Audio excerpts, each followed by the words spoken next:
Este panel se llama Mirada Liberal a la Cuestión Constitucional.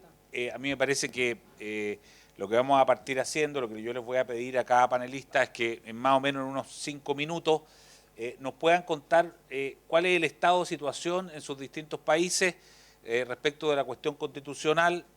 Nosotros, ustedes bien saben que venimos saliendo, estamos todavía con una resaca un poco pesada, ¿no? de 3 años de constitucionalismo intenso.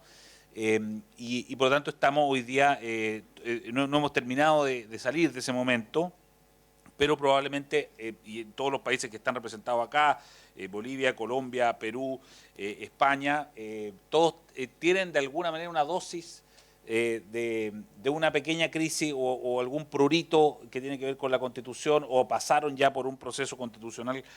Así es que queremos saber cuál es el estado de situación en cada uno de esos países y quiero partir por Natalia en el mismo orden que fueron presentados para que nos cuente cómo ves, Natalia, el momento constitucional de Chile hoy. Bueno, muchas gracias Eduardo y gracias a la Relial por esta invitación y por tener el placer de compartir con tan destacados panelistas. Yo la verdad, Eduardo, veo la cuestión constitucional hoy día desde 2 prismas. Por un lado, desde el optimismo que nos embarga a quienes defendemos las ideas de la libertad tras el triunfo en el plebiscito de salida de la opción del rechazo, porque ciertamente eso habla de un país que toma una decisión política que a mi juicio es bastante madura y bastante consciente de lo que estaba en juego o en peligro con esa propuesta constitucional que se nos puso a disposición de la ciudadanía. Yo voy a ser bien sincera, la verdad es que hasta marzo de este año, quienes defendíamos las ideas de la libertad veíamos con mucho temor lo que iba a ocurrir en este plebiscito de salida, porque todo parecía indicar que la opción del apruebo era irremontable.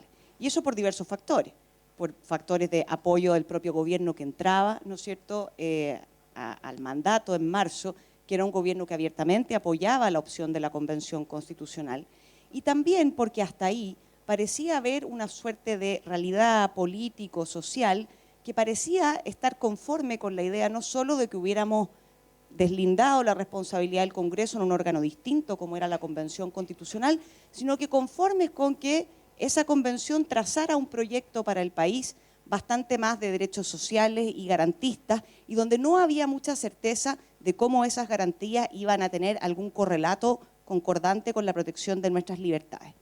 Y sin embargo, y ahí apelo al sentido común y a la madurez de la población chilena, eso, como ya lo vimos, fue derrotado. Y derrotado porque lo que se puso en peligro en esa propuesta constitucional fueron nuestras libertades más básicas.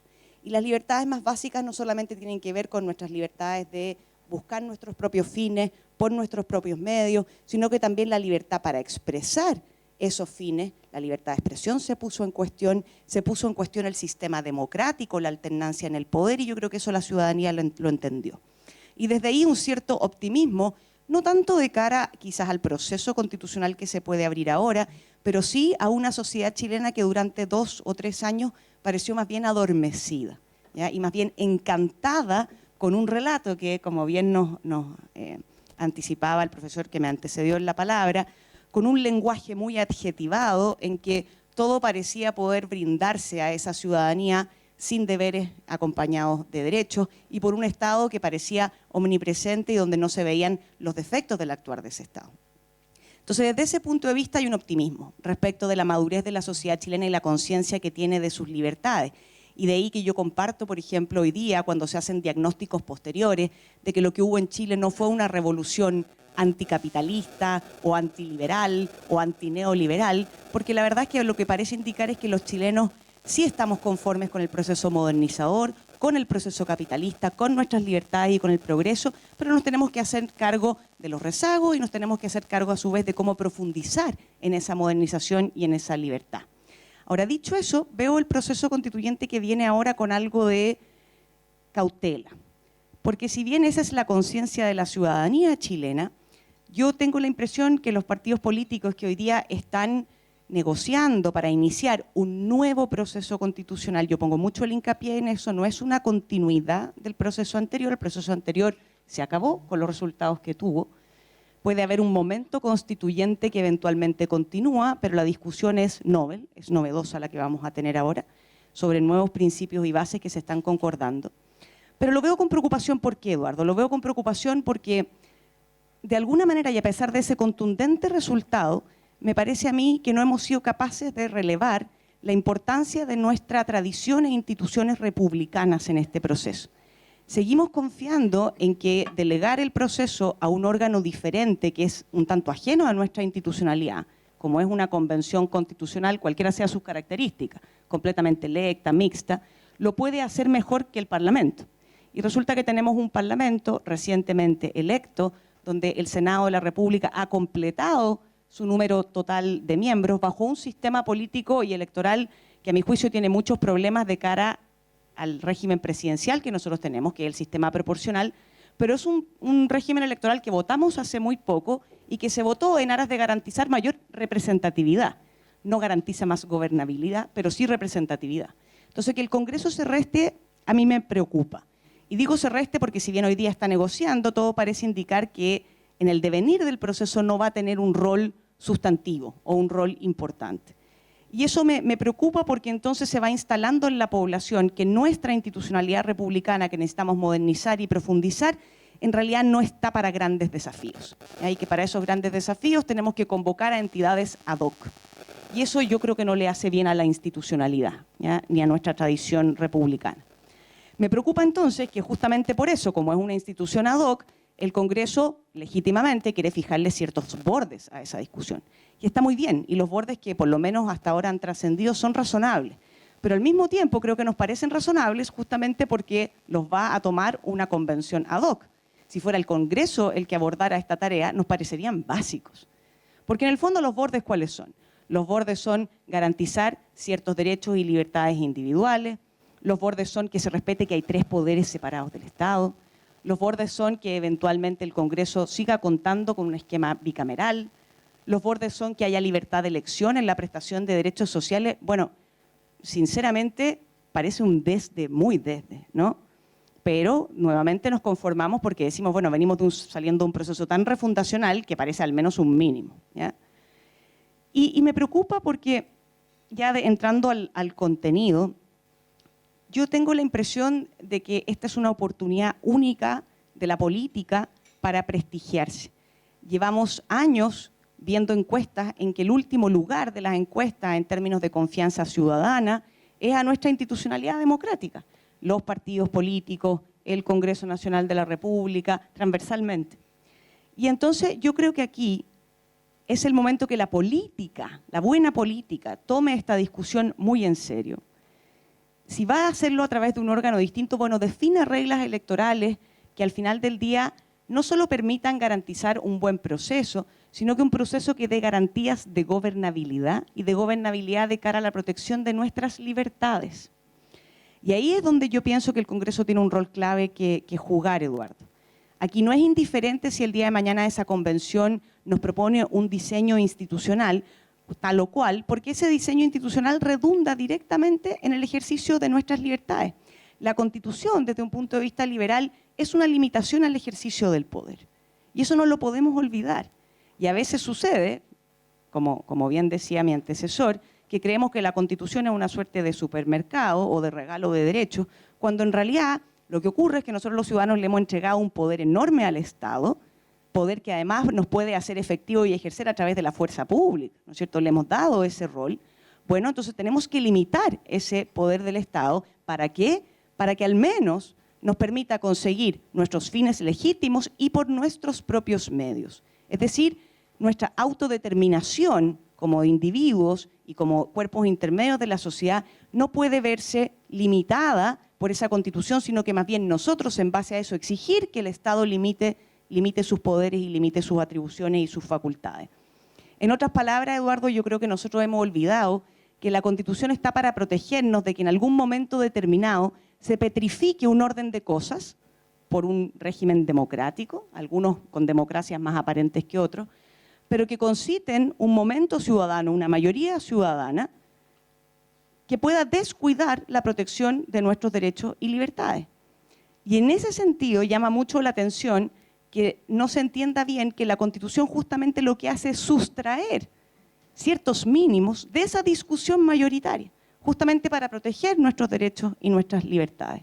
Y por eso es que a mí estos principios que se están concordando me parecen demasiado básicos y no veo aún cómo es que se protege esa esfera de libertades y de atribuciones y de autonomía individual que se va a sustraer de los mandatos democráticos legítimos del día de mañana, se va a sustraer del poder de las mayorías porque se consideran más relevantes que esas decisiones mayoritarias. Entonces, esperanza, sí, porque veo una ciudadanía empoderada que no se deja llevar por un diagnóstico progresista que se instaló sin mayor disputa en nuestro país, y la verdad es que la mayor lección es que lo disputó la propia ciudadanía en el plebiscito de salida. Y lo dijo claramente. Pero cautela y duda con lo que viene. Muchas gracias, Natalia. Óscar Ortiz, presidente de la Fundación Nueva Democracia en Bolivia. La misma pregunta, ¿cuál es el momento constitucional, por así llamarlo, en Bolivia? Muy buenos días. Agradezco por esta invitación. Uno de los jóvenes preguntaba de qué va a hablar, entonces voy a hablar del tema constitucional. Y me dice, ¿usted es abogado? No, no soy abogado. Entonces, ¿por qué voy a hablar de este tema, no? Yo era senador entre el 2006 y el 2010, periodo en el cual se desarrolló toda la discusión constitucional en Bolivia. Era jefe de bancada los primeros 2 años y después fui presidente del Senado, donde se terminó discutiendo finalmente la Constitución. Entonces quiero compartirle algunas reflexiones sobre este proceso. Nosotros desde el Congreso habíamos aprobado una ley de convocatoria a la Asamblea Constituyente que exigía que todo se apruebe por 2/3. Afortunadamente, a diferencia de lo que sucedió acá, el oficialismo no obtuvo los 2/3. Y como no obtuvo los 2/3, si bien hubo sesiones de comisión durante varios meses, se cumplió el plazo y no lograron discutir en plenario un solo artículo de la Constitución. Y lo llevaron un día, en medio de un conflicto social muy grave, a un cuartel literalmente militar, a los asambleístas del oficialismo. Obviamente los de la oposición no pudieron llegar y aprobaron un texto. La población en Sucre protestó, hubo muertos, se suspendió por unos meses, de ahí lo llevaron a Oruro, aprobaron otro texto, otra vez conflicto en el país. Se decía que estábamos a punto de ingresar en una guerra civil. Intervino la comunidad internacional, UNASUR, el Grupo de Países Amigos. Finalmente, de una forma absolutamente irregular, se llevó la discusión de la Constitución al Congreso Nacional, que no tenía entre su misión, ni estaba entre los procedimientos de reforma, realizar un cambio completo de la Constitución, ¿no? El Congreso estaba rodeado por el presidente de la República convocando, según él, a 200.000 personas. No sé si eran tantas, pero por lo menos estaban llenos la Plaza Murillo y toda el área circundante. Ahí finalmente salió un texto, hubo una mesa chica que discutió reformas a ese texto. Es verdad que se mejoraron muchos aspectos, hasta que finalmente una parte de la oposición negoció que se introduzca la reelección, que era el gran tema en discusión, una posibilidad de reelección continua, a cambio de que se deje claro que iba a ser una sola reelección continua. Muchos, entre ellos mi persona, no confiábamos en que ellos fueran a cumplir y votamos no hasta el final. Cuando usted dice en qué estado está el debate constituyente, bueno, aquí lo ve Enrique, que es abogado, no existe debate constituyente, porque, y es el mensaje principal que quiero transmitir, es que en realidad no les importa el debate constituyente. Lo que usted mencionaba, profesor Bárcena, del constitucionalismo bolivariano, todos sabemos que las constituciones de Venezuela, Ecuador y Bolivia, no sé cuánto habrá llegado eso a la de Chile, pero vi que el número de artículos 400 era casi igual, fueron asesoradas por el mismo grupo de profesores de la Universidad de Valencia que introdujeron todos estos conceptos. ¿Cuál es la experiencia que yo quisiera transmitirle? Alrededor del debate constituyente hay muchísimos temas que nos llevan al debate público, que nos llevan al enfrentamiento, temas como por ejemplo lo que se introdujo en Chile, que fuera el tema plurinacional. Claro, nosotros defendíamos la República de Bolivia, nuestra historia, nuestro derecho a considerarnos bolivianos siendo mestizos, y ellos el Estado plurinacional con todo ese mito constitucional, ¿no? Y fundacional de que incluso Evo Morales dijo en un momento, vamos a ser como Suiza en 15 años con la nueva Constitución, ¿no? ¿Por qué digo que hoy no se debate? Porque toda Constitución, por más mala que sea, igual son reglas que limitan el poder. Igual les estorbaron. ¿Dónde les estorbaron, por ejemplo? En el tema de la reelección inmediata. Primero argumentaron para la segunda reelección de Evo Morales de que no contaba, a pesar de eso, que eso decía el acuerdo que se había hecho en el Congreso, el primer periodo de Evo Morales, sino que comenzaba a contarse esos 2 periodos después de la aprobación y promulgación de la nueva Constitución. Ya, primera trampa constitucional. ¿Se cumplió ese plazo? Bueno, no querían irse del poder, otra vez fueron a buscar una trampa constitucional al Tribunal Constitucional que falló de que era un derecho humano buscar la reelección, porque obviamente todos los ciudadanos tienen derecho a elegir y ser electos. Afortunadamente hoy sí hay, para los que no conocen, un fallo de la Corte Interamericana de Derechos Humanos que establece claramente que no se puede utilizar este argumento entre todos los países que han suscrito la Convención Interamericana de Derechos Humanos. Para concentrarme, al final,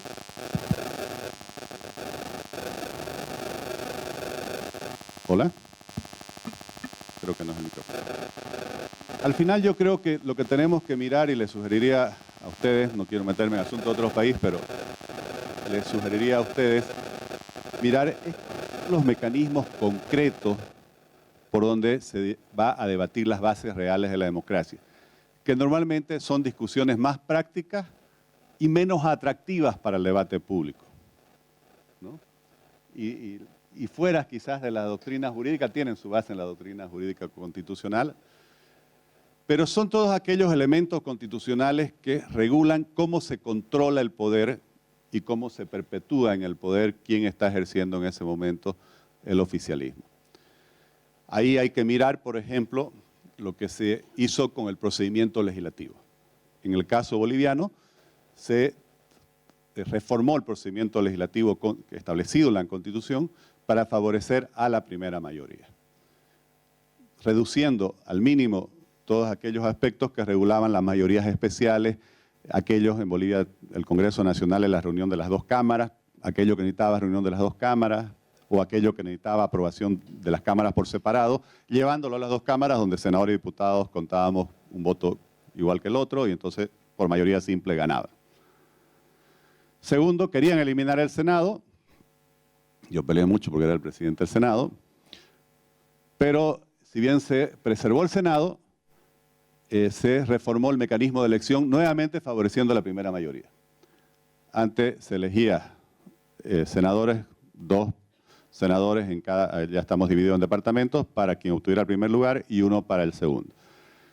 Ellos llevaron a que no hubiera límite, que hubiera 4 senadores por departamento y obviamente el sistema DON siempre con un número 4 va a favorecer a la primera mayoría, ¿no? Con lo cual aseguraron el control del Senado.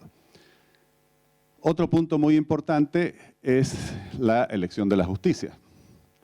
Se introdujo un mecanismo que ahora en Bolivia todos reconocen que es un fracaso, de elección de los altos magistrados por voto popular, previa selección de los candidatos en lo que ahora se llama, a todos estos procesos no les gusta el término Congreso Nacional, sino buscan ir a la Asamblea, previa selección en la Asamblea Legislativa por 2/3 de los candidatos por los cuales va a ir a la Constitución. Resultado, como en los periodos anteriores el oficialismo ha tenido los 2/3, todos los candidatos han sido de su línea. Lo que ha hecho la oposición es llamar al voto blanco y nulo, que ha ganado, que ha sacado 70 a 70%, pero los altos magistrados legalmente han sido electos, algunos con 2%, 3%, 5% del voto popular. Pero, en teoría, se han constituido ese órgano del Estado.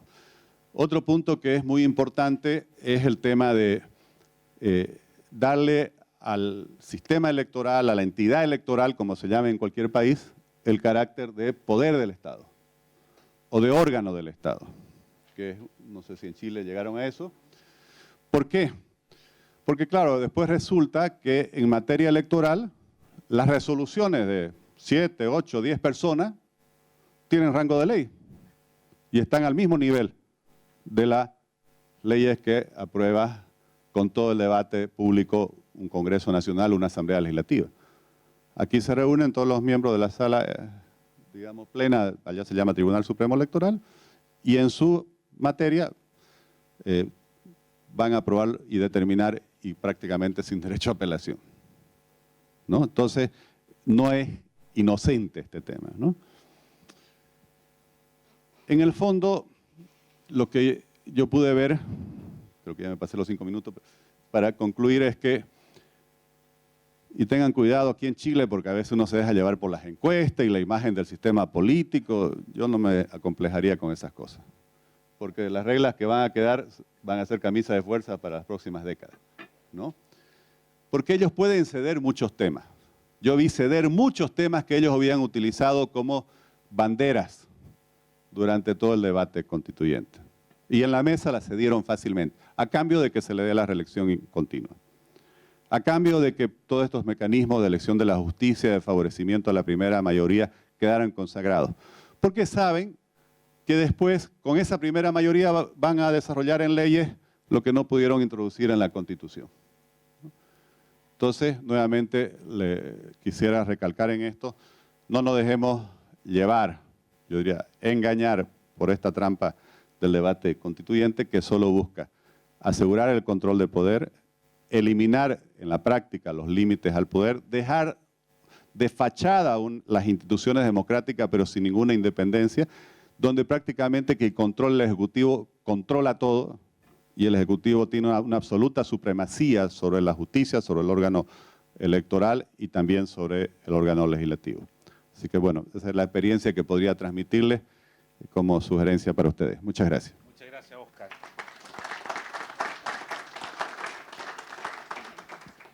Quiero dar la palabra ahora a Camilo Guzmán, director ejecutivo de Libertank en Colombia, sobre el mismo tema, el momento constitucional que se vive en tu país, en Colombia. Gracias, Eduardo. Yo, al igual que Oscar, pues tampoco soy abogado, pero tampoco he sido senador, entonces peor todavía. Pero además de eso, algo peor, y es que a diferencia de quienes me antecedieron en la palabra, pues el último proceso constitucional en Colombia yo tenía 3 años, era un niño de 3 años, entonces, pero primero quisiera hablar un poco, dar un contexto un poco de historia breve constitucional en Colombia, para luego hablar de los peligros a los que nos enfrentamos ahora en materia constitucional en el gobierno del presidente Petro. Para darles un poquito de contexto, Colombia ha tenido 10 constituciones en su historia. Esos cambios constitucionales, creo que, sin temor a equivocarme, todos han sido en procesos que han tenido, digamos, una crisis de legitimidad. La Constitución de 1886, por ejemplo, se hizo luego de que el presidente Núñez simplemente saliera a dar un discurso en el balcón de la residencia presidencial a decir que la Constitución anterior había sido derogada y mandó a hacer una Constitución nueva. Y la Constitución de 1991, que es la que nos rige ahora, pues nació después de un movimiento estudiantil muy fuerte llamado la Séptima Papeleta y un proceso de desmovilización de una guerrilla del M-19, que digamos que ese movimiento estudiantil propuso que se hiciera en las elecciones con una papeleta la votación de convocar una nueva Asamblea Nacional Constituyente, pero que nunca tuvo la legitimidad de las Cortes necesaria para poderse hacer. Sin embargo, se hizo, se votó y se convocó a la Asamblea Nacional Constituyente, más proceso de la desmovilización del M-19 que de cualquier otra cosa. La Constitución creo que más liberal que ha tenido Colombia fue la llamada Constitución de Río Negro de 1864, en donde se limitó el poder del Estado y digamos que se dejó que el Estado, su función principal como cualquier liberal defendería es simplemente la conservación del orden público y garantizar las libertades individuales de las personas. Sin embargo, esa Constitución duró relativamente poco tiempo y como les decía ahorita, en 1886 pues se creó una nueva Constitución que tumbó todo lo que había hecho la anterior en materia de limitación del poder, le amplió el poder al Estado, fue una Constitución conservadora, entonces también le dio muchísimo poder a la Iglesia y eso también trajo, digamos, una gran cantidad de problemas de legitimidad de esa Constitución que llevaron después, muchísimos años después, a la Constitución del 91, que es la que tenemos ahora, que es una Constitución que algunos expertos llaman la Constitución ilimitada, porque es una Constitución supremamente extensa con 380 artículos, que además ha sido reformada más de 40 veces, y entonces cuando uno tiene una constitución de ese tamaño, pues encuentra cosas que le gustan a todo el mundo. Entonces, nosotros los liberales pues encontramos cosas que nos parecen positivas, ¿cierto? En la medida en que limita el poder del Estado en algunas ocasiones, además obliga a cumplir la regla fiscal y tiene algunos límites en materia de gasto público, pero también, como mencionaba ahorita, pues creó, digamos, toda una escalera de derechos y todo un mercado de regalo de derechos y muy pocos deberes además, que vuelve hoy incluso temas muy complejos, y es que hace, por ejemplo, que el gasto público en Colombia sea inflexible a la baja, porque todos esos derechos están ahí protegidos en la Constitución. Entonces, digamos que eso trae muchos problemas. Adicionalmente, luego el proceso de paz con las FARC, todo el acuerdo completo entró a ser parte del bloque de constitucionalidad. Entonces, además de los 380 artículos, pues habría que sumarle todas las 1000 y pico de páginas del acuerdo de paz con las FARC. Entonces, digamos que trae un problema. Y un problema también mayoritario en constituciones ilimitadas como esa, es que son un poco incoherentes. Entonces, en lo que a mí respecta, en libertad, que la defensa de la libertad económica, por ejemplo, el artículo 333 habla del respeto a la defensa del derecho a la libertad económica, pero el artículo 334, que es el que sigue, dice que la economía, la planificación de la economía es exclusiva del Estado.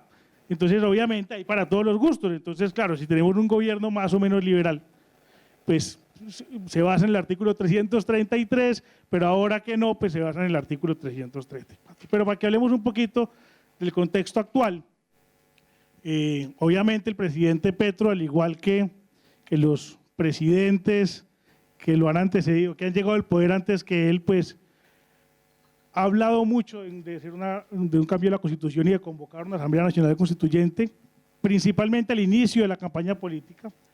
Luego se dio cuenta que de pronto eso no era tan popular en Colombia y entonces lo dejó de mencionar, pero eso no quiere decir que no lo tenga ahí. Entre otras cosas porque todo se va conectando, y la semana pasada el presidente Petro hizo una declaración muy polémica en donde dijo que en Colombia había un enemigo interno que le impedía hacer el cambio social que quería.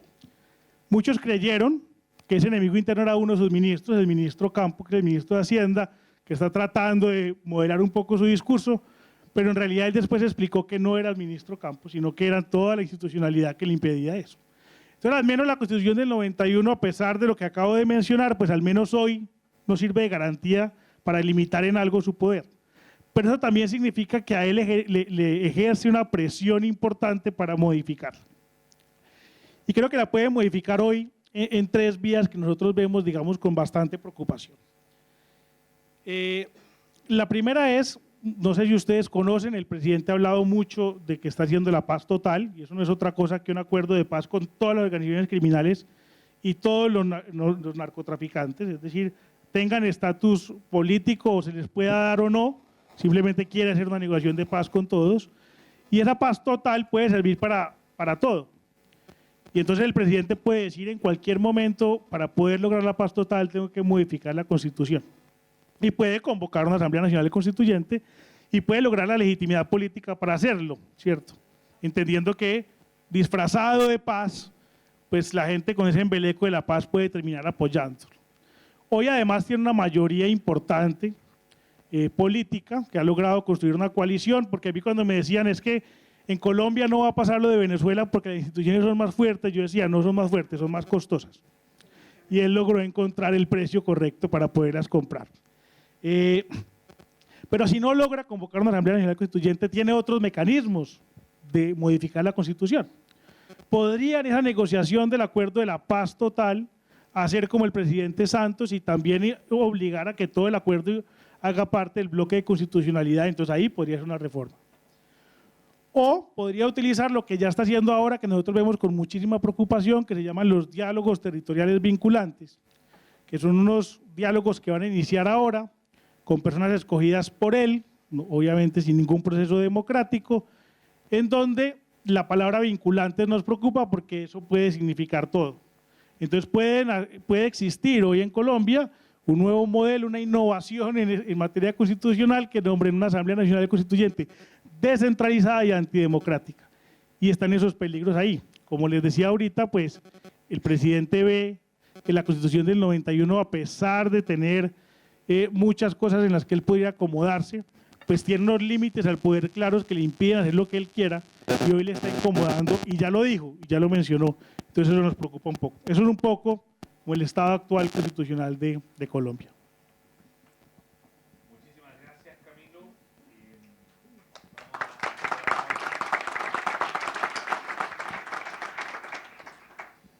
Gran creatividad constitucional vemos que está surgiendo ahí. Ya vamos a volver sobre ese tema. Vamos a darle la palabra ahora a José Luis Sardón, ex magistrado del Tribunal Constitucional del Perú, para que también se haga cargo del mismo tema. Adelante. Buenos días. Agradezco a Berta Pantoja por su cordial invitación a estar aquí esta mañana con ustedes. Me es muy grato participar nuevamente en un congreso de la Red Liberal de América Latina. En esta oportunidad, para dar en 5 minutos una mirada liberal a la cuestión constitucional en relación a la experiencia peruana. Paso de inmediato a hacerlo. En 2016, el Jurado Nacional de Elecciones del Perú rechazó el pedido de inscripción como partido político que presentó el Movimiento para la Amnistía y los Derechos Fundamentales, Movadef. Esta decisión confirmó una decisión previa del 2012 del Registro de Organizaciones Políticas, indicando que no cabía hacerlo porque adhería a una ideología totalitaria. 5 años después, sin embargo, el Jurado Nacional de Elecciones, encabezado por un magistrado supremo de filiación ideológica extremista, aceptó que Perú Libre, un nuevo partido que tomaba el nombre del Pisco con Coca-Cola y que incluía al Movadef, participara en las elecciones generales, a pesar de que su ideario y programa mantenían el mismo contenido que antes había sido observado. Este incluía la propuesta siguiente, cito, Asamblea Constituyente y nueva Constitución. Necesitamos promover y lograr cambio constitucional que incorpore un enfoque diametralmente opuesto, es decir, la brega por una constitución solidaria, humanista, rescatista y nacionalizadora. La nueva constitución política del Perú debe redactarse mediante una asamblea constituyente, la misma que debe concluir en el desmontaje del neoliberalismo y plasmar el nuevo régimen económico del Estado.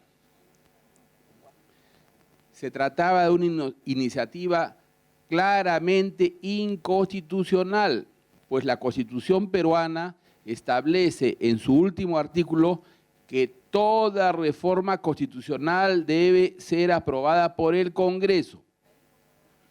A pesar de ello, habiendo conseguido la presidencia de la República en una ajustada y discutible segunda vuelta, Pedro Castillo, líder de Perú Libre, presentó el proyecto legislativo correspondiente en abril pasado. En la primera vuelta, sin embargo, Perú Libre había conseguido solo 28% del Congreso. Además, cuando presentó el proyecto, los cuestionamientos a la gestión de Castillo, originados en la festinación de trámites requeridos para contratos públicos en vivienda, energía e infraestructura de transporte, ya se habían multiplicado. Por tanto, cuando el Congreso decidió archivar el proyecto, no hubo mayor protesta. Pero el tiempo ha pasado y las cosas están cambiando. El abrumador rechazo a la nueva Constitución comunista chilena del 4 de septiembre parecería que ha terminado de hundir los ímpetus refundacionales del país de Perú Libre.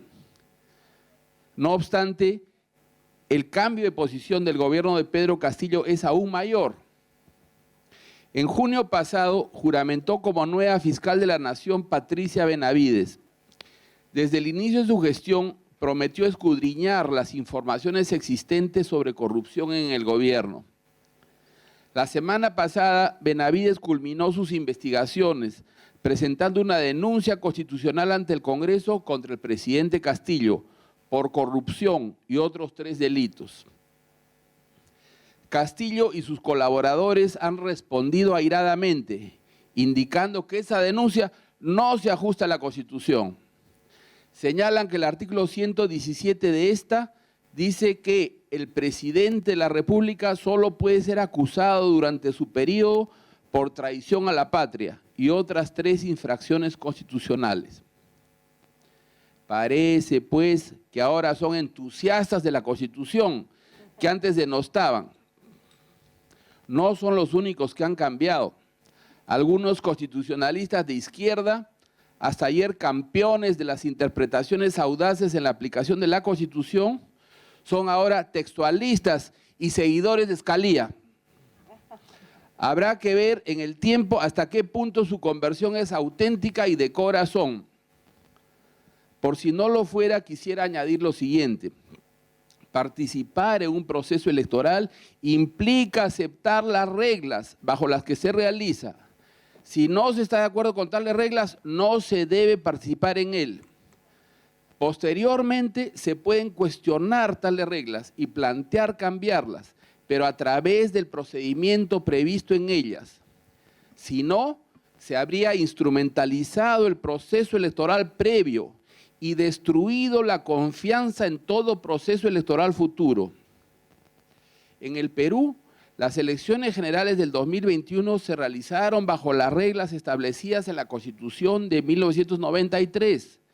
Resultó elegido presidente quien obtuvo más votos válidos en la segunda vuelta. No se consideró, por ejemplo, que en la primera vuelta esa misma persona obtuvo votos que correspondieron a apenas el 10.8% de los electores hábiles. No, su elección ha sido válida bajo las reglas de la Constitución de 1993.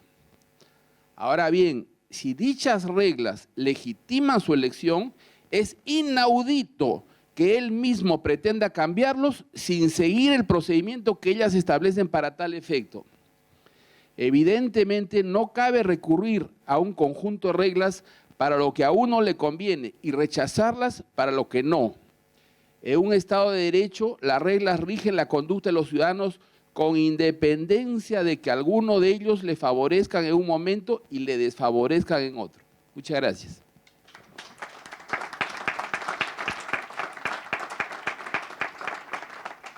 Muchas gracias al ex magistrado José Luis Sardón. Ustedes ya escucharon al profesor Bárcena hace unos minutos, pero queremos hacerle la misma pregunta: ¿cuál es el momento constitucional que se vive hoy día en España? Sabemos que es un tema, ¿no?, que cada cierto tiempo resurge en la discusión política española, profesor.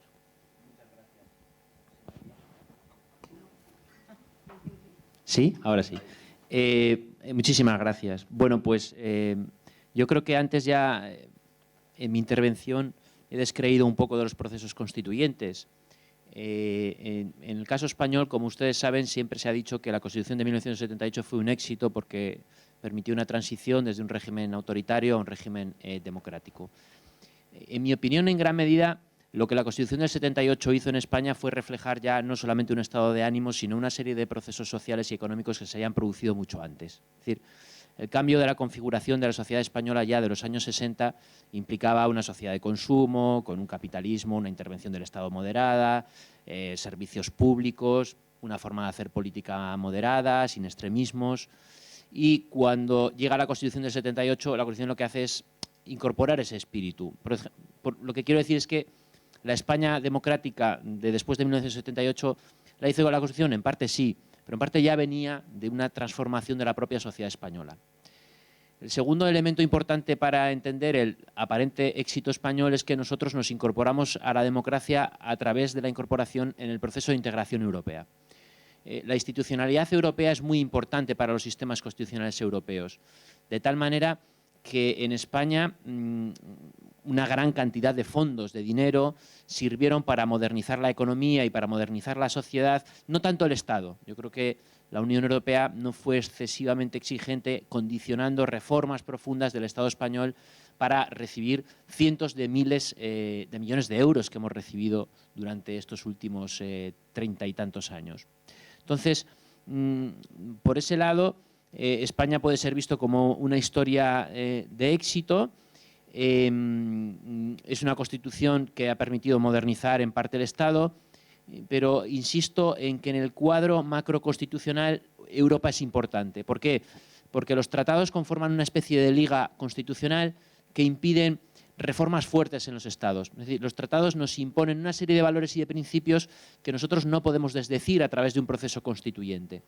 Por lo tanto, la estabilidad europea depende de la estabilidad constitucional de los Estados miembros. Sí, Orbán cambió la Constitución en 2012, pero era porque Hungría no tenía una Constitución, sino que habían ido tirando de leyes constitucionales después de la caída del muro de Berlín y no tenían una Constitución. Él aprovechó ese momento para imponer su modelo, con bastantes reticencias europeas. Entonces, llegados más o menos al momento clave, que era el año 2000-2002, cuando se celebra el 25 aniversario de la Constitución española, todos estábamos en que había sido un éxito. Probablemente lo era. No nos estamos dando cuenta de que en vez de admirar el mito que fue la transición y no tanto la Constitución, estábamos convirtiendo la norma fundamental en un mito. Y se estaban larvando procesos de largo recorrido que a la postre iban a erosionar la normatividad de la Constitución y su capacidad para estabilizar la política española. Y ustedes conocen de sobra cuál ha sido el principal problema que hemos tenido en España en los últimos 20 años, que son los nacionalismos periféricos. Yo creo que no hemos usado la reforma constitucional, que era lo que deberíamos de hacer para intentar, de algún modo, evitar esos pronunciamientos institucionales y esas insurrecciones que hemos tenido, pero ciertamente el tema nacional es el tema clave de la Constitución española. Esto sigue sin abordarse. Creíamos que con un modelo autonómico cuasi federal, de algunas peculiaridades, el derecho a proteger la lengua, el sistema financiero en el País Vasco, etcétera, etcétera, podría haber una resolución y estabilización de los problemas, pero realmente no ha sido así. Los últimos 20 años han sido años de ciclos soberanistas muy fuertes que han ido desestabilizando el sistema constitucional y erosionando su normatividad. Insisto, porque esto es importante. A partir de la década de 2010, con las tremendas crisis económicas que estábamos sufriendo, aparece un nuevo espectro que tiene mucha influencia latinoamericana. Es decir, los profesores españoles no solamente hemos hecho constituciones en Latinoamérica, sino que después hemos ido allí y hemos traído algunas tradiciones constituyentes. Particularmente con el populismo que incorpora el partido Podemos, en España resurge ya la idea no de reformar la Constitución, sino de hacer una nueva Constitución. Y hay varios motivos que se esgrimen. El principal, abordar la cuestión del nacionalismo. Es decir, si se quiere incorporar el derecho de secesión, que es un asunto muy grave, habrá que reformar la Constitución. Si se quiere acabar con la herencia de una jefatura del Estado monárquica, eso no se puede hacer por reforma. Hacia una Constitución republicana hay que ir haciendo una nueva Constitución. Y sobre todo, en esta moralización importante de la política, donde están los de arriba y los de abajo, la Constitución española también sería un modelo de cronificación de un neoliberalismo en el que no se cumplen los derechos sociales, etcétera, etcétera. Ustedes conocen muy bien todo este discurso. Y aparece, a la vez del proceso independentista en Cataluña, un fuerte incremento de la pulsión constituyente, ¿no?, que era realmente nuevo. La situación ahora es más o menos paradójica, porque en el momento en el que los que reivindicaban ese proceso constituyente hay una moción de censura y los instigadores entran al gobierno. Y ciertamente desde el gobierno de la nación y desde su mayoría parlamentaria no instigan este proceso constituyente, ¿no? Sino que parece que la solución es mutar, buscar mutaciones constitucionales sin reformar. Los españoles somos muy poco creyentes en la reforma. Es decir, también somos un país con muchas constituciones. Históricamente en el siglo XIX teníamos un récord, o sea, tenemos un montón de ellas. Y ciertamente ahora se va hacia una situación de deslegitimación porque los principales actores, los partidos, no cumplen la Constitución. El incumplimiento de la Constitución en muchos aspectos, como se ha mostrado durante toda la pandemia, en casos además establecidos por el Tribunal Constitucional, conduce a, bueno, no queremos una nueva Constitución, pero sí queremos controlar los órganos que nos controlan. Y esta es la situación verdaderamente grave que hay en España en este momento. Es decir, el populismo constitucional puede llevarnos a situaciones de exceso de constitucionalidad. Venezuela, Chile, Ecuador o Bolivia, ¿no? Hacer nuevas constituciones. Pero también se puede buscar otro camino, ¿no? Que es el del parasitar las instituciones y mimetizarnos en esas instituciones aparentemente democrático-constitucionales o jurídicas para darles un sentido completamente distinto. Y voy acabando. En España llevamos ya casi un lustro intentando renovar órganos constitucionales. El Tribunal Constitucional, el Consejo General del Poder Judicial, Tribunal de Cuentas, Defensor del Pueblo. Son órganos especialmente importantes en lo que llamamos democracia contramayoritaria. Pues bien, el discurso político predominante en este momento, que tanto el Gobierno como la oposición ya parece haber asimilado y transmitido a la población, es que estos no son órganos contramayoritarios, sino órganos de representación política, donde cada partido tiene que tener su representante y su cuota. Con lo cual, su función contramayoritaria y su función de control del ejercicio del poder se va disipando, ¿no?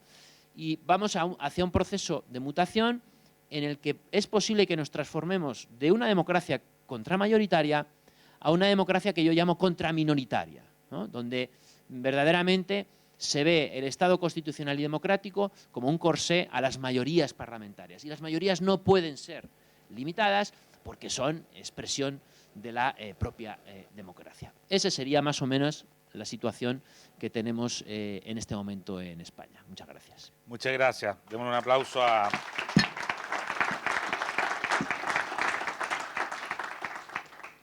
Ustedes saben, yo soy director de un medio de comunicación que se llama El Líbero, soy periodista y no puedo evitar la deformación profesional de dar noticias. Hace un par de minutos renunció Liz Truss como primera ministra del Reino Unido, así es que es una noticia que nos pilla en este momento, en esta reunión. No nos vamos a olvidar cuando digan, ¿dónde estabas tú cuando renunció Liz Truss 45 días después de asumir? Bueno, estábamos sentados acá. Déjeme, José Luis dijo que el resultado del plebiscito en Chile había tenido un efecto en el gobierno peruano.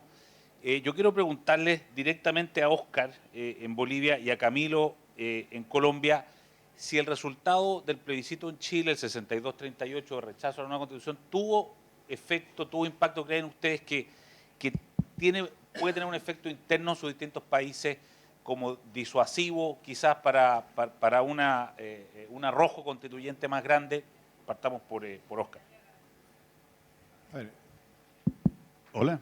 Yo diría que ha tenido un impacto trascendental en toda Latinoamérica porque acaba con la utilización abusiva, manipulada de las asambleas constituyentes como mecanismos de legalizar en los hechos regímenes autoritarios en los cuales hay elecciones, pero todo está diseñado para que quien tenga la primera mayoría continúe religiéndose sin posibilidades de competencia real y al mismo tiempo sin límites al poder porque el Ejecutivo controla todo.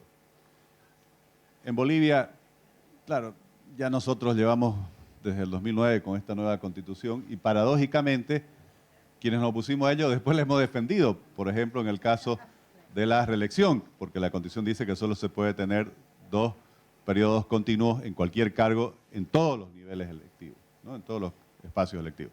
Y ellos ya querían desconocer eso, ¿no? Por eso les decía que por más mala o problemática o ambigua que sea una constitución, siempre contiene reglas que al que pretende perpetuarse en el poder le van a molestar. Gracias. Muchas gracias. Camilo. ¿Ahí me escuchan? Sí. Yo estoy de acuerdo. Yo creo que es digamos que una lección para toda América Latina. Yo creo que hoy, especialmente a Colombia, al gobierno del presidente Petro, pues el resultado de lo que ocurrió aquí puede hacerlo aprender algunas lecciones que quizás no quiera repetir. Por eso creo yo que después de lo que pasó acá, por eso él ya no habla casi de convocar una Asamblea Nacional Constituyente. Él va a buscar otros mecanismos, esos mecanismos que yo les mencionaba ahorita, ¿no? De cómo con la paz total pues mete todo el acuerdo del bloque de constitucionalidad o busca otros mecanismos o utiliza estos diálogos no democráticos para no cometer el mismo error, entre otras cosas porque en Colombia, digamos que ya habíamos tenido una lección de cuando este tipo de cosas se llevan a un plebiscito, ¿no? Que fue lo que ocurrió con el acuerdo de paz de Santos, que cuando lo llevó al plebiscito, pues ganó el no. No les importó absolutamente nada y igual el acuerdo se aprobó y eso quedó el bloque de constitucionalidad y demás, pero creo que esas lecciones a él lo llevan a un tema que nos debería preocupar aún más, y es que, digamos que si le incluye mecanismos muy democráticos a una reforma de la Constitución, va a tener muchos límites. Entonces, deberíamos más creativos, que es lo que nos tiene que poner a nosotros, digamos, más en alerta de lo que puedan hacer. Muchas gracias. Efectivamente, el tema de la creatividad constitucional, de usar el argumento constitucional para conseguir objetivos políticos, y ahí yo quería volver un poco con Natalia, a propósito de algo que menciona el profesor Bárcena, que es el tema del populismo constitucional. O sea, este intento de tratar de pensar que la Constitución puede ser la solución a todos nuestros problemas y que a través de la Constitución, que fue lo que pasó en Chile, ¿no? Después de la violencia de octubre del 2019, se instaló la idea de que lo que nos podía sacar de esa crisis política y social y resolver nuestros grandes problemas podía ser una nueva Constitución. Esto finalmente se demostró que no era así, porque la gente lo rechazó, pero como quedó vivo este impulso constitucional, constituyente, y pareciera ser que sigue existiendo, o a lo mejor no, y esa es la pregunta que te quiero hacer, Natalia, si tú crees que lo que ocurrió en el plebiscito del 4 de septiembre fue que el hechizo de la Constitución como el mecanismo para que tengamos una vida mejor, para resolver nuestros problemas, nuestros dolores, si se esfumó, se apagó ese hechizo, y cómo entonces se podría reemplazar si eso efectivamente ocurrió. No sé si la gente sigue preocupada en Chile, sigue con esperanzas de que la Constitución pueda ser algo que solucione nuestros problemas o no. Sí, gracias, Eduardo. A ver, yo me gustaría como separar mi respuesta a esa pregunta. Yo soy de las que creyó desde un inicio que la cuestión constitucional no iba a resolver los problemas sociales o las urgencias sociales de la ciudadanía. Los problemas muy concretos que hoy día la ciudadanía experimenta en las listas de espera en el sistema de salud público o en la educación pública o en el sistema de pensiones, no encuentran un correlato necesariamente en la cuestión constitucional. Por supuesto que sí hay cuestiones del diseño institucional que están en nuestra Constitución y eventualmente en leyes que desarrollan la Constitución, que las leyes orgánicas constitucionales, que podrían ser mejoradas para tener un mejor sistema de toma de decisiones que vaya garantizando a la ciudadanía que ciertas decisiones que son pendientes y urgentes se adopten y se adopten razonablemente. Y ahí es donde uno puede ir a mirar bien el funcionamiento, por ejemplo, del sistema político chileno, de si el sistema electoral conversa con el régimen presidencial, de si nuestros órganos llamados a controlar el poder, Tribunal Constitucional, etcétera, están diseñados institucionalmente de una manera adecuada para esa función de control y de gobernabilidad. Pero de ahí a que eso se traduzca en una solución concreta para la ciudadanía en sus urgencias sociales, no. Y yo creo que la ciudadanía lo supo desde el inicio, lo sabe hoy y lo dejó plasmado en el plebiscito de salida. Yo creo que la cuestión constitucional fue más bien, Eduardo, una salida de la política ante una crisis de violencia que estábamos viviendo, pero con un diagnóstico que se instala muchas semanas después, de hecho, del 18 de octubre, a pesar de que la cuestión constitucional se venía discutiendo en Chile hace muchos años. ¿Y por qué digo que separo la respuesta? Porque, dicho eso, yo sí creo que nuestro país también ha entrado en un momento de hastío constitucional en el que también entiende que esta cuestión hay que cerrarla, ¿ya? Cerrarla porque, bueno, en Latinoamérica lo vivimos muchas veces y cada país tiene estos ciclos históricos en que cada 20, 30, 40 años, en Latinoamérica al menos, la cuestión constitucional se releva como de un primer orden de importancia, ¿ya? Entonces, como para dejar el chivo expiatorio constitucional tranquilo y decir, el problema no está ahí, sino que está en buenas políticas públicas en salud, educación, seguridad pública, etcétera, bueno, hagamos algo, hagámonos cargo del problema constitucional. Pero hay que hacerse cargo bien del problema constitucional. Yo te diría que a mí una de las cosas que me preocupa no es solamente eso, que yo creo que Chile lo tiene más bien claro, creo entender eso de la lectura del plebiscito de salida, de que la Constitución no le va a resolver, no es una varita mágica que le va a resolver sus problemas. Pero a mí me preocupa cosas que subyacieron a esa discusión constitucional que sí quedan como instaladas. Y a propósito del tema del lenguaje y la democracia, por eso yo insistía mucho al comienzo de volver a entender bien qué es lo que hace una constitución y este rol contramayoritario, porque la verdad es que si nosotros no tenemos reglas en la Constitución que sustraen las decisiones de las mayorías democráticas, ¿para qué tenemos Constitución? Tengamos puras leyes, ¿ya? Y entonces ese entendimiento es muy relevante de volver a poner sobre la mesa. Así como, por ejemplo, que la democracia se ejerce dentro de un Estado de Derecho, es un mecanismo adentro de un Estado de Derecho y de un Estado de Derecho constitucional, ¿ya? Y por lo tanto, el que hayan órganos de control al ejercicio de ese poder democrático, que a veces puede tomar decisiones mayoritarias que pueden terminar siendo absurdas para la ciudadanía, según cómo se configure, ¿no es cierto?, el electorado en algún determinado momento, hay que entender que la Constitución tiene que tener entonces esos mecanismos de control al poder y que esos mecanismos de control al poder están para protegernos a nosotros los ciudadanos. Y no son antidemocráticos, al revés, están insertos para que la institucionalidad democrática funcione en un Estado de derecho constitucional. Y entonces cuando se instalan conceptos, Eduardo, en la discusión, como que estos órganos de control al poder son en realidad contrarios a la voluntad popular, que son desprotectores de la ciudadanía, que no colaboran a la toma de decisiones y que entonces lo que debiéramos privilegiar es que todo sea decisiones democráticas, todas las decisiones por mayoría simple, todas las decisiones participativas e inclusivas y con democracias ojalá lo más directa, estamos tirándole un exocet a lo que entendemos en verdad por democracia representativa en un Estado de Derecho constitucional. Y esas cosas son las que a mí me preocupan un poco más, porque yo sí creo que lamentablemente ciertos intelectuales y la izquierda extrema acá en Chile ha sido muy eficaz en instalar esos conceptos, en instalar a la democracia como un opuesto a los controles, en instalar que la democracia representativa no es el mejor mecanismo, sino que lo es la democracia directa, que nos termina politizando y polarizando en decisiones en que no toda la ciudadanía tiene todos los elementos de juicio para decidir, en que te ponen decisiones binarias cuando los problemas son complejos. Yo creo que ahí hay un desafío muy grande todavía desde nuestro sector y desde quienes defendemos las ideas de la libertad, de relevar la importancia de esa institucionalidad y del rol verdadero de una constitución justamente en protección de nuestras libertades y derechos, más que del populismo constitucional de los derechos sociales que yo creo que logramos instalar que no es el mecanismo.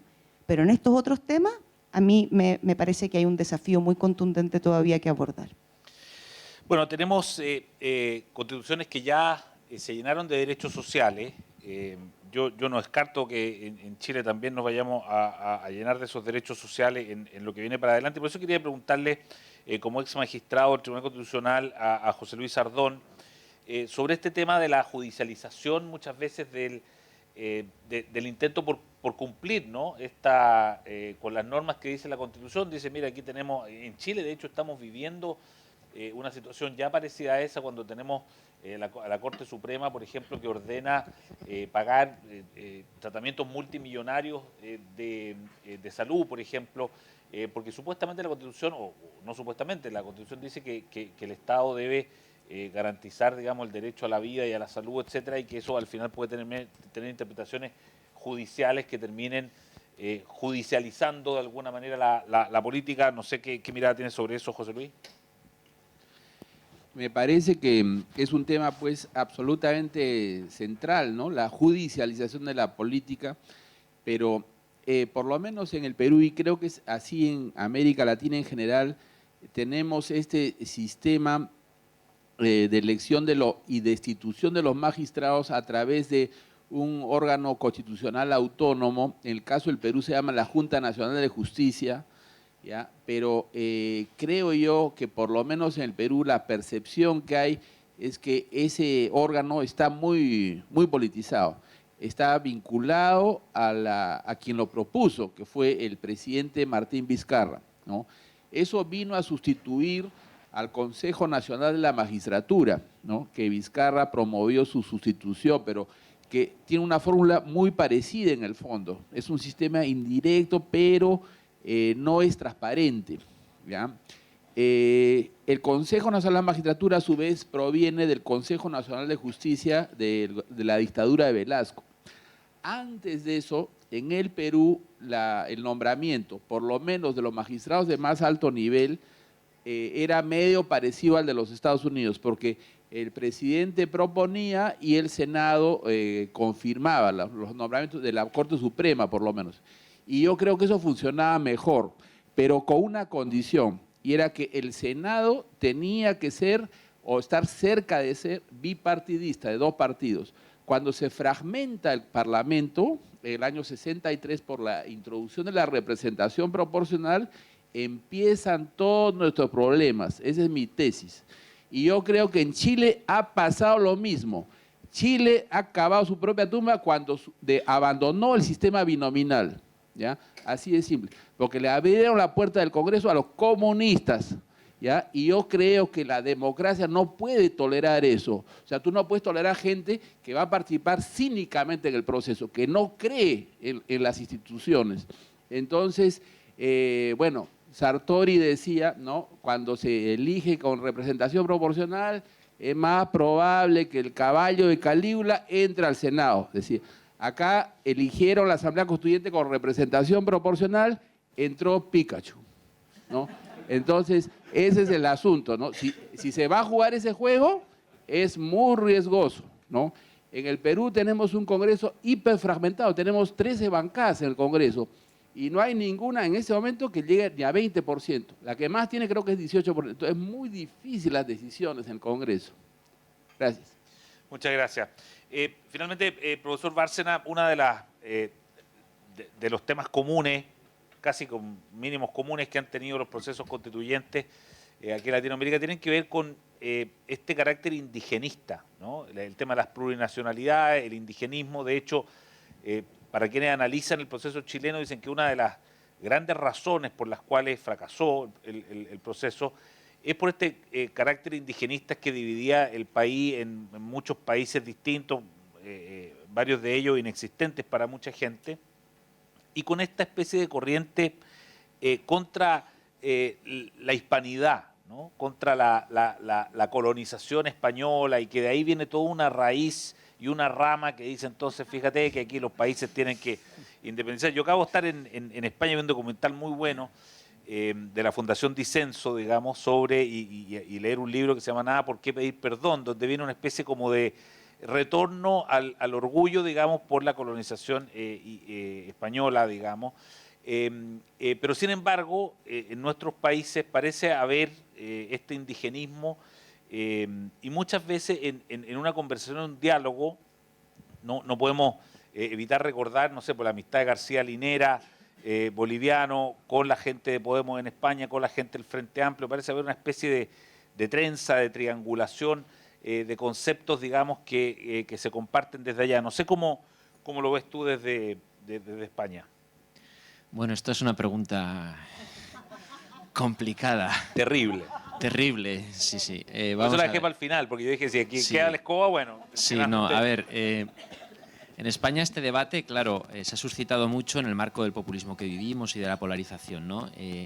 Y es un debate que se tiene no en torno tanto a lo que ha hecho España en Latinoamérica como cuanto a lo que es España ahora. O sea, es decir, el concepto de España está discutido como nación. Ese problema no lo tienen ustedes aquí. O sea, nadie discute que Chile va a seguir siendo Chile, ni que Bolivia va a seguir siendo Bolivia. Pero en España sí discutimos que España vaya a seguir siendo España. Podría dejar de serlo. ¿De acuerdo? Esto es así. Porque los europeos tenemos también un punto de kamikazes. O sea, tenemos una historia del siglo XX verdaderamente lamentable y desastrosa en base a la potenciación del nacionalismo, que es nuestro gran invento y que es un invento verdaderamente manchado de sangre en muchos aspectos, ¿no? Entonces, sí, el nacionalismo tiene mucha capacidad potencial de movilizar a los ciudadanos, tiene mucho capital revolucionario, pero es muy peligroso. Entonces, la idea de lo que ha hecho España en Latinoamérica está íntimamente vinculada a la supervivencia de la nación española en este momento. Por eso, pues los partidos más a la derecha que consideran que bueno, pues España debe ser una nación con futuro y demás, ahora tienen un discurso con respecto a Latinoamérica de renovación del orgullo imperial y demás, con el que yo no estoy francamente de acuerdo, porque se hicieron cosas y evidentemente no vamos a entrar en ese debate, ¿no? Y una izquierda que verdaderamente está no orgullosa, sino que siente un rechazo visceral a la idea de España precisamente por nuestro pasado colonial, ¿no? Entonces, y desde ese punto de vista, claro que hay unas líneas y un entrelazamiento entre lo que la inteligencia española, que básicamente es una inteligencia progresista y de izquierdas, sobre todo universitaria, tiene con respecto al papel de España en Latinoamérica y la emergencia de estos pueblos originarios. Claro que sí, porque es uno de sus objetivos. Uno de sus objetivos fue traer la discusión constituyente a España, lo consiguieron. Y otro de los objetivos es trasladar desde España conceptos que pueden servir a Latinoamérica para organizar constitucionalmente los países. Y ahí es donde aparece, como he dicho antes, el concepto de plurinacionalidad, que está hecho y está pensado para resolver en principio el problema de encaje de Cataluña y País Vasco en España, que yo creo que está perfectamente resuelto en la Constitución, pero si uno quiere ir a ser una confederación o si uno quiere ser un Estado independiente, la Constitución española no sirve, habrá que hacer otra o un proceso de secesión. Entonces, desde ese punto de vista, lo que he observado por lo que he leído, sobre todo en el proyecto chileno, es que, claro, en naciones donde el sujeto político está más o menos consolidado, como es el caso de Chile, la idea de la plurinacionalidad vinculada a pueblos originarios no es muy plausible. Eso para empezar. Para seguir, técnicamente es difícil de articular, ¿no? Porque la idea de una justicia indigenista, permítame que además, en el informe que hizo la Convención o la Comisión de Venecia cuando vino a analizar el proceso constituyente, lo daba por bueno para mi sorpresa, ¿no? Porque hay tratados internacionales. Yo creo que seguimos partiendo de un concepto y de un lenguaje de Estado de Derecho compartido y de un principio de igualdad. Y cuando tú empiezas a fragmentar la nación y fragmentas ese Estado de Derecho y ese principio de igualdad, es normal que la gente reaccione, porque probablemente lo tiene incorporado en su cultura política. Claro, en sociedades quizá menos mestizas o en sociedades donde pues, quizá el discurso institucional no está tan fortalecido, pues es fácil colar este tipo de cuestiones. Pero vaya, a mí me parece francamente muy difícil organizar un país tal como estaba previsto para ser organizado en el proyecto de constitucional chileno, ¿no? Lo veía muy complicado con esa división tan distinta entre regiones, autoridades autónomas, pueblos indígenas, y era verdaderamente complicado y complejo para un técnico entenderlo, ya no digo para el resto de la población. Pero vamos, lo primero yo creo que es lo importante. En España sí que hay un debate muy importante ahora sobre lo que ha hecho la colonia o la metrópoli en la colonia, y que evidentemente eso tiene una transferencia política y una transferencia institucional en formas de pueblos originarios y sobre todo de plurinacionalidad. Muchísimas gracias. Óscar quería agregar un punto sobre eso, ya que invoqué a García Linera, ¿no? y la plurinacionalidad como un tema que ahí sí quedó puesto por escrito. Sí, a ver, creo que nosotros tenemos alguna experiencia en Bolivia con este tema, concreta, y quiero contarles en qué ha terminado el tema de la plurinacionalidad. En primer lugar, como había tanto debate en el momento de la discusión constitucional en el Congreso sobre la dicotomía entre república, que la gente lo tenía muy asumido, con nuestra bandera tricolor, con nuestro himno, en fin, versus este nuevo Estado plurinacional, en realidad la Constitución no habla del Estado plurinacional. Dice que la Asamblea Legislativa es plurinacional, dice que el Tribunal Constitucional es plurinacional, y entre los 10 atributos del Estado boliviano, uno de ellos es ser plurinacional, ¿no? Como es ser Estado de Derecho, en fin. Después, por un decreto supremo, ellos pusieron que nos llamábamos Estado plurinacional, pero por un decreto del Ejecutivo, y le han obligado a todas las naciones que tienen relaciones diplomáticas con nosotros que se refieran de esa forma a Bolivia. Bueno, primer punto. Segundo, todo esto cómo nació en el censo del 2001, con buena intención yo creo, o ingenuamente, no sé, quienes en ese momento estaban gobernando, que eran de centro derecha, aceptaron que hubiera una pregunta de autoidentificación que parecía inocente, y decía, usted se autoidentifica con algunas de estas categorías 2 o 3, y después otros. En ese momento, 62% se autoidentificó con alguna opción indígena. Muchos, ustedes saben que los de Santa Cruz somos bastante regionalistas, claro, tenemos al pueblo guaraní, con el cual nosotros somos orgullosos de nuestro mestizaje, y seguramente mucha gente que no es propiamente o no lleva una vida como comunidad indígena, se autoidentificó. Bueno, las encuestas posteriores, incluso el censo posterior, el de 2012, estableció que solo 38% se autoidentificó indígena, para frustración de todos quienes promovieron esto. Y hay un gran debate en Bolivia de que se permita introducir la categoría mestizo, y se niegan porque saben que sería absolutamente mayoritaria, ¿no? Entonces, ¿qué pasó? Todo el tema plurinacional tenía como base el 62% de ese censo del 2001 y el hecho de que se hablaba que había 36 naciones indígenas. En realidad, la Constitución después solo habla de lenguas, no de naciones, y habla de 36 lenguas, ¿no? De esas 36 naciones, hay 34 que son del oriente, a diferencia de lo que se piensa sobre Bolivia, 2/3 son llanos, tropicales, y solo 1/3 es el área andina. Y viven en estas áreas tropicales de llanos. Bueno, cuando se aprueba la Constitución, vino el primer conflicto. Había un territorio, un parque nacional y territorio indígena, que se llama el Timnis, vecino al Chapare, donde están los cocaleros que representan Evo Morales. Los cocaleros querían una carretera para crecer sobre ese parque nacional, y los indígenas, que obviamente son pocos, reclamaron, no, esto es un territorio nuestro. Ahí vino un conflicto donde se acabó la plurinacionalidad en los hechos, porque atropellaron a esos pueblos indígenas, al final por la presión ciudadana y una marcha y una represión, bueno, una historia más larga. Ellos en ese momento, por la presión pública, tuvieron que retroceder. Pero el mismo vicepresidente García Linera, que asesora, creo, al presidente actual de Chile, dijo con desprecio que esos 34 pueblos indígenas solo eran 300.000 personas, ¿no?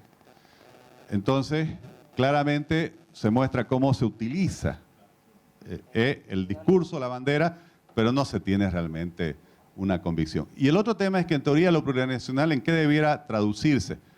En que, dado que hay, digamos, una exclusión, no sé, secular, bueno, se le da ciertas cuotas.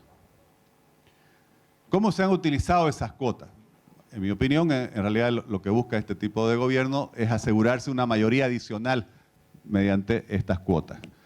Como, claro, no se le puede hacer examen de sangre porque sería racismo puro, digamos, ¿no? Para ver uno de qué pueblo pertenece, se basa en la autoidentificación. Y ha habido escándalos donde personas, profesores universitarios, gente que ha hecho su carrera en la magistratura, en las elecciones judiciales se ha autoidentificado indígena para poder ser candidato afín al oficialismo, no teniendo, la verdad que, repito, este es un tema, no es biológico, pues, ¿no? Pero no teniendo las mínimas condiciones para representar ese espacio. Entonces, nuevamente les reitero, al final todo eso termina siendo un mecanismo de cómo se aseguran mayorías parlamentarias, mayoría en la justicia o en cualquier órgano, con este tipo de cuotas que se le ha dado y que no terminan representando a los verdaderos pueblos indígenas. Bueno, muchísimas gracias. Siendo las 11:30 en punto, pido disculpas por la puntualidad, pero a esta hora había que terminar y terminamos a esta hora. Yo sé que no es lo que se usa, pero puntualmente terminamos. Entiendo que hay una pausa para el café, pero quiero que le dé un aplauso enorme a nuestros panelistas.